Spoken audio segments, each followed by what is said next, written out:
Сегодня ситуация драматическая. В Сирии 70 тысяч убитых, по данным ООН, 4 миллиона беженцев, очень много раненых, в том числе среди детей. Не хватает самого необходимого медикаментов. Разрушается в целом инфраструктура этой страны.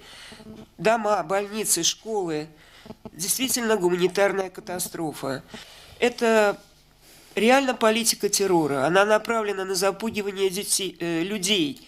И эта политика не имеет ничего общего с гуманным отношением к человеческой жизни, данной нам Богом.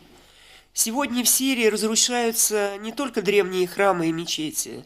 Здесь идет слом духа веротерпимости, межрелигиозного согласия, веками складывающегося межрелигиозного баланса, что чревато самыми серьезными последствиями не только для всего ближневосточного региона, но и в целом для стран Европы. Именно поэтому Императорским православным палестинским обществом было решено объявить сбор гуманитарной помощи народу Сирии. Эту гуманную акцию благословил святейший патриарх Московский и всея Руси Кирилл, и она проводится при активном участии и содействии Русской Православной Церкви. Сбор гуманитарной помощи народу Сирии проходил в Москве с 31 марта по 12 апреля. Мы сразу решили, что собранный груз передадим патриарху Антиохийскому и всего Востоку Иоанну X и верховному муфтию Сирии Ахмеду Бадр аль-Дин Хасуну для распределения своей пастве, для распределения наиболее нуждающимся в этом людям. В Москве было развернуто в начале 4 пункта сбора. 2 мы открыли в Новоспасском мужском Ставропигиальном монастыре и Марфо-Мариинской обители. Эти обители неразрывно связаны с историей Императорского православного палестинского общества. Первые председатели этого общества были великий князь Сергий Александрович, который упокоен сейчас в Новоспасском монастыре, и имя великой княгини Елизаветы Федоровны, второго председателя общества, неразрывно связано с историей Марфо-Мариинской обители. Затем мы развернули еще 2 пункта, и когда мы увидели, что помощь стала поступать массивно из многих городов страны, то развернули еще 1 дополнительный пункт в центре Москвы. Призыв нашего общества был прежде всего адресован к москвичам, а откликнулась вся Россия, от Владивостока до Москвы и Санкт-Петербурга. География настолько широка, знаете, Якутск, Нижний Новгород, Урал. Звонки нам поступали также из Белоруссии, из Украины. Многие люди откликнулись в этих государствах на боль сирийского народа. Также предлагали помощь из Франции, из Финляндии.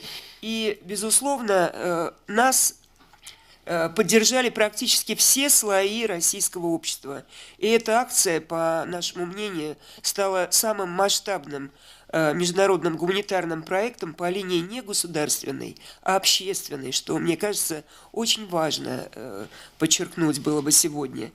И примечательно то, что вот такой живой и неравнодушный отклик – это и своего рода ясный ответ тем силам, которые сегодня стремятся уничтожить Сирию и навести там свой миропорядок.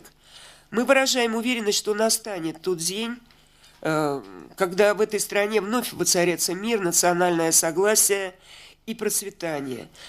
Прежде всего, я хотел бы поблагодарить Императорское палестинское общество за ту помощь, которую вы оказываете сирийскому народу. Эта помощь поступает действительно в нужное время.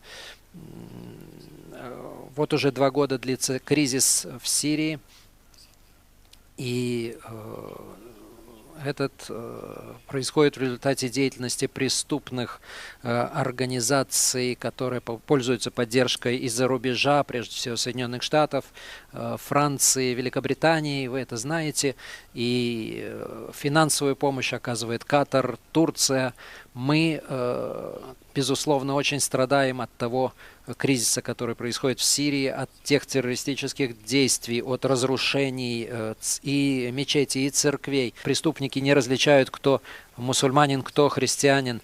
я хотел бы сказать, что христианство в Сирии это религия, которая существует веками.